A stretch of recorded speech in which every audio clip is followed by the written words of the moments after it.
It's time now to review headlines of today's newspapers with Ombudsman of This Day and Arise Media Group and This Day Newspaper Limited's Group Executive Director, Kayode Komolafe, or like we like to call him in-house, Mr. KK. Good morning, Shay. Welcome. Good morning, Steve. Good morning, Thank KK. you. And good morning, Oji. Good morning, Mr. Komolafe. Good to have you around. Okay, let's go straight into it, KK. Of course, as always, we'll start with This Day, the newspaper of record. I think, of course, that we should start from the lead story, not from top to bottom, like we always do. And it says, my wife confided in me about our interactions with Akpabio. Natasha's husband reveals. That, of course, is in a number of other papers. I think Tribune also led with it. So that's staying with the story of the week, shall we say? If not the story of the month. There says harassment. Oh yes, I will read. Absolutely, I will read the what are they called? The riders. Says harassment persisted despite his intervention. Urges Senate Akpabio to treat his wife with respect and dignity. Saraki calls for transparent investigation. Let your husband defend himself. Natasha advises Senate President's wife. Akpabio's wife slams 250 billion naira suit against Kogi Senator. KK, I know you'll come to this later, but we'll still look at all the other stories. But I know that this is what the Yorubas will call Ishua Tanyonyo, Yam Pepe, scatter. You know, everybody is now getting in the ring. The spouses are involved. You know, I hope. Senate President. You know, former Senate President. You know, interesting, but your views will be very important. On top of that, just like the Akpabio story that we discussed earlier, on top of that story, Abiola family tackles Babangida, says memoir reopens wounds, painful memories. And the writers again insist lessons from June 12 have not been learned. Ishola Williams counters Babangida, says he prepared Abacha to succeed him, you know, which of course is a way to debunk the fact that Babangida claimed that he was afraid of Abacha and the gang, that was Abacha that led the thing. But, you know, Ishola Williams here is saying, you prepared him to succeed you. You stepped aside in 1993 August, you know, for Abacha to come in. And then on top of that story, Atiku, fake Governor Saraki, Wike pray for peaceful United Nigeria at Ramadan. That's what that story is on page 12. This is day 2, I believe, of Ramadan. 30 days it will all be. And that's the former Vice President Atiku and the Federal Executive Council, Governor Saraki, Wike, praying for peaceful United Nigeria in the holy month of Ramadan. On top of the masthead, Adesanya writes Tinubu for amicable settlement of $2.3 billion Mambila hydro project dispute.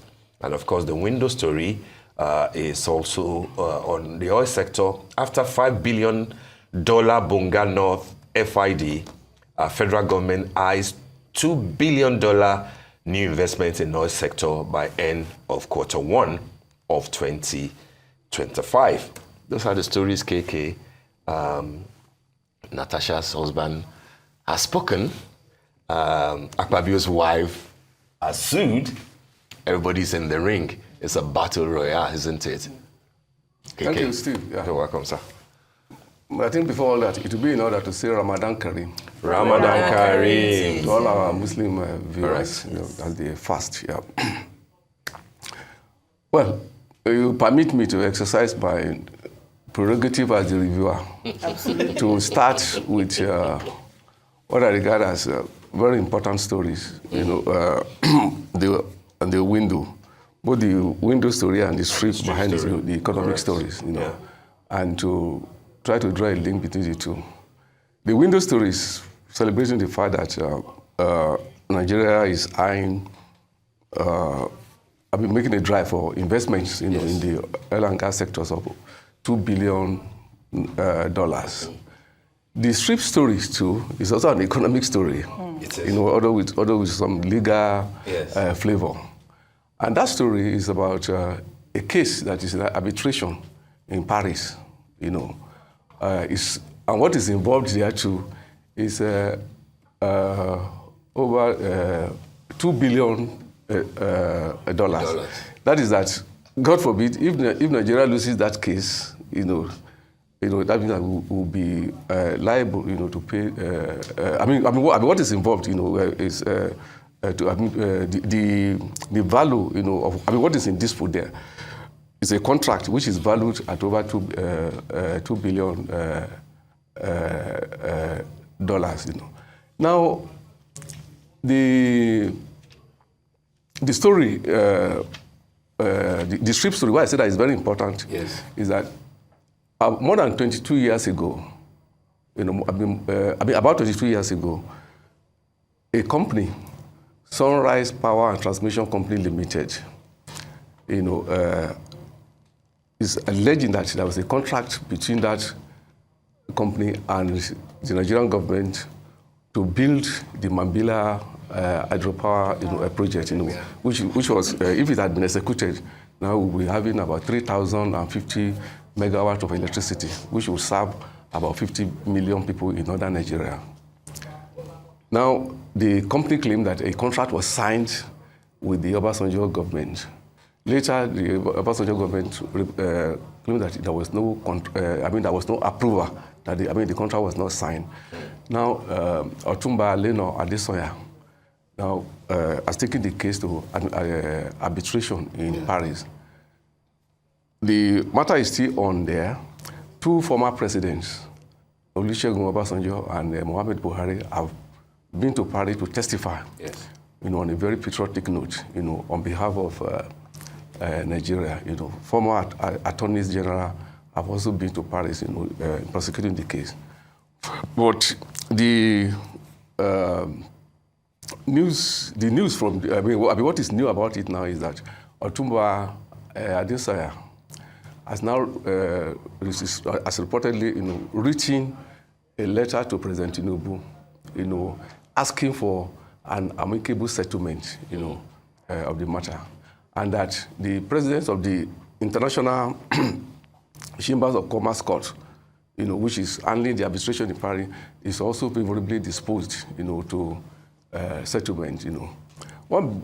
Why this story is very important is that, you know, it would be good if it could be amicably settled, yeah, and that Nigeria will not be liable, you know, to be paying, you know, billions of dollars. You know, we still remember the case of P&I case, so that we don't have it in our, yes, you know. So I think it's something that is worth, you know, it is encouraging, you know, that an amicable path is being charted, you know, to resolve the matter.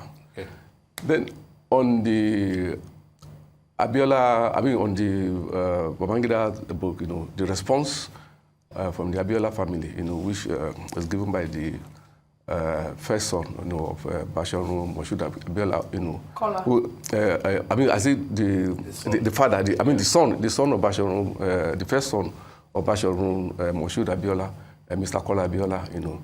It's also a very important intervention, you know, because just like he said, the book coming 32 years after the presidential election of June 12, 1993, you know, has actually reopened the old wounds. Mm-hmm.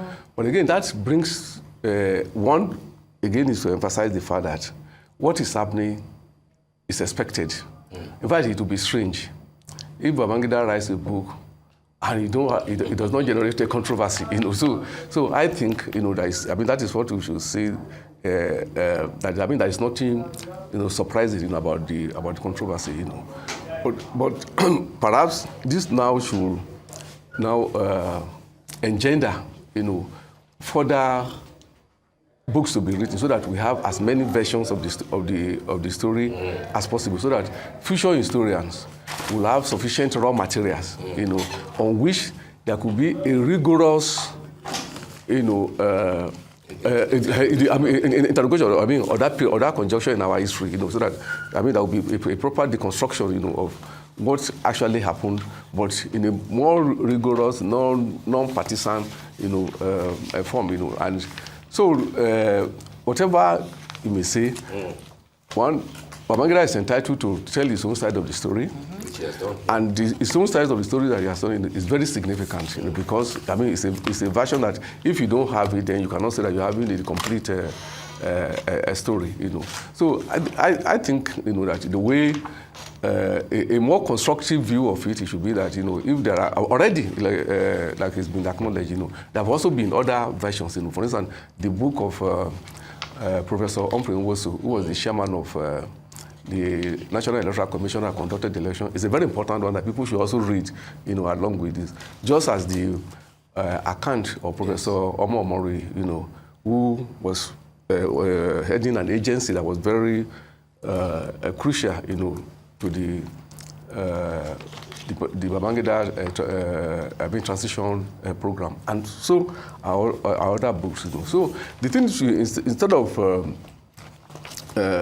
pillaring Babangida, I think the thing should be if there are other versions, you know, and I can say that there are people who are also, you know, working, you know, on their own memoirs, you know, their other books that will have it, so that like I said, that perhaps those people who are not even born on June 12, 1993, who are now, you know, part, you know, of the controversy on the social media, so that they will be sufficiently informed, and they will have ample materials, you know, on which you know they could be properly be part of the debate.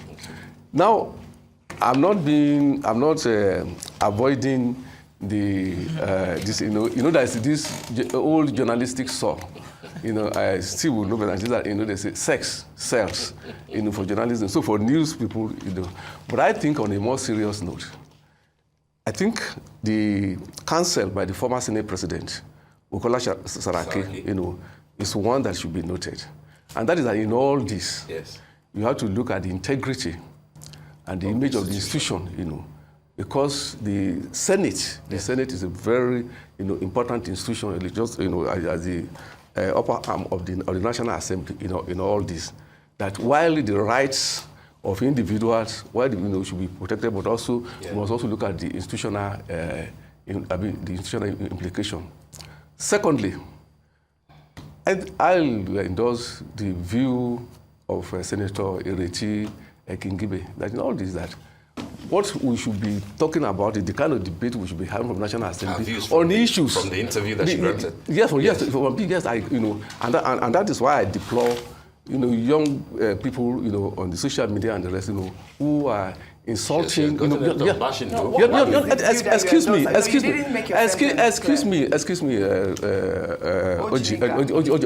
no. I mean, this is my own view. This is my own. No, you have expressed your view. This is my own view. Let me just say, you know, I say I deploy because, you know, it's, to me it is insolent. You know, I mean somebody was here yesterday, you know, saying that what Senator Ireti said is quite unintelligent, is incoherent or whatever. That is our own view. Yes. Just as you have your own view to express. Yes. You know, this culture of intolerance, you know, I mean, mannerlessness, you know, in the I mean, it should be condemned. Yes. People, I mean, if there is a debate, people have the right to express their own views. Yes. And people must show respect. You may disagree with people, but you must do it in a very decent, you know, I mean, polite way. Yeah. I mean, that is the culture of debate in which we grow up. But this idea of leaving the argument and insulting the person who is making the argument, you know, I mean, it should not be tolerated. It should be condemned. You know, again, she expressed her view. You know, I mean, there are people who may not agree with her view, and it's legitimate for them to disagree. Yes. But you don't have to express them, because what she's saying. Also come out. And I also agree with Senator Olujimi. They are talking from a very mature, you know, I mean, experience in the position. You know, I mean, Senator Olujimi was the Senate. Olujimi, by the way, says that the Senate is meant for the elderly. No, I don't like the way you waited to listen to Steve. I was asking you a question, and I asked you. Okay, I listened to you now. What view did you endorse? That's all I asked. Okay, That's exactly. Thank you. Okay, I'm very sorry about that. Okay, I'm sorry about that. Now, the view that I endorse is that, you know, which Senator Ireti made on our rise, was that Ireti King made that the Senate should be focusing on issues. If if we were having controversy, in the Senate, I mean, disagreement, and which the public could also join, it should be on issues. For instance, I mean, there is the tax issue.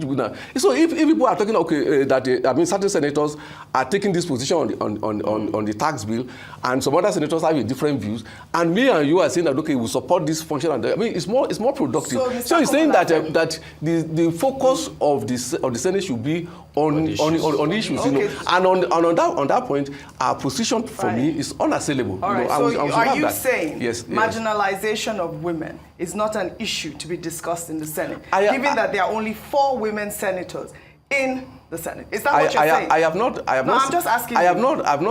Because that is the grounds of many Nigerians. No, I have not said that. If you like to know, I'm a male feminist. Yes. I know that. You always say that. I'm a Marxist feminist. I'm telling you this. I want to balance the topic. That's all. I was part of the formation of the women in Nigeria more than 40 years ago. Right. I'm a feminist. So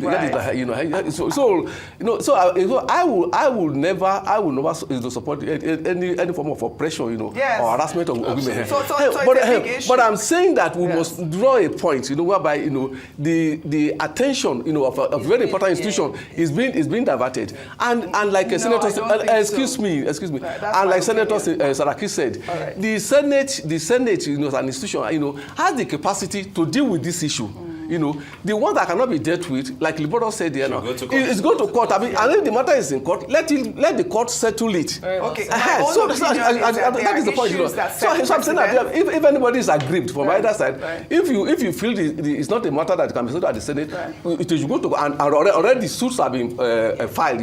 So let the matter be settled in court, and the procedural one, the procedural one that will settle in the Senate. The Senate from what Senator Saraki was saying, has the capacity, to resolve that, and you should explore that. It has the capacity to resolve that issue and many other issues.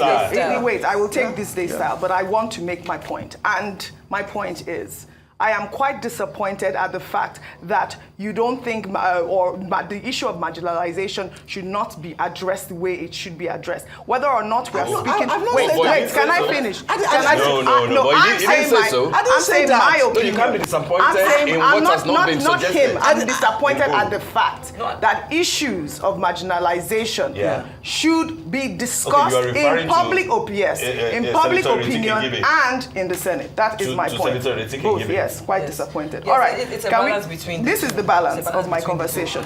All right, so we are going to take this day style at this point, and the cover picture is our Lifetime Award recipient, Mustafa Chike Obi, who is the chairman of Fidelity Bank. Mustafa Chike Obi, the cover picture says, shaping Nigeria's financial sector. And he's in that cover there holding the trophy of this day at 30. And the cover editor's note there, for someone with a career spanning over 4 decades, Mustafa Chike Obi's accomplishments in the financial sector are nothing short of extraordinary. His journey, which began in the early 1980s, has seen him become one of the most respected figures in the global investment banking and financial service landscape, with a wealth of experience accrued from working with some of the most prominent names in global finance. His expertise has shaped not only his career, but also the industries and institutions he touched. A huge congratulations to Mustafa Chike Obi. Shaping Nigeria's financial sector. Well, all right. Mr. Komalafe, I'd like to thank you very much for joining us on the morning show.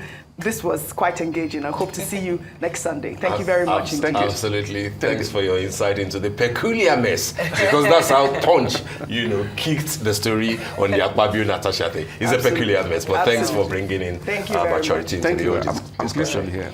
All right, that brings us to the end of the morning show today. Thank you for watching, and do stay safe. I'm Steve Ayorinde. And I'm Sheiton Atigari. Thank you so much for watching. And I'm Oji Okpe. From our entire team here in Lagos, Nigeria. Enjoy the rest of your morning and, of course, the rest of your day. Goodbye.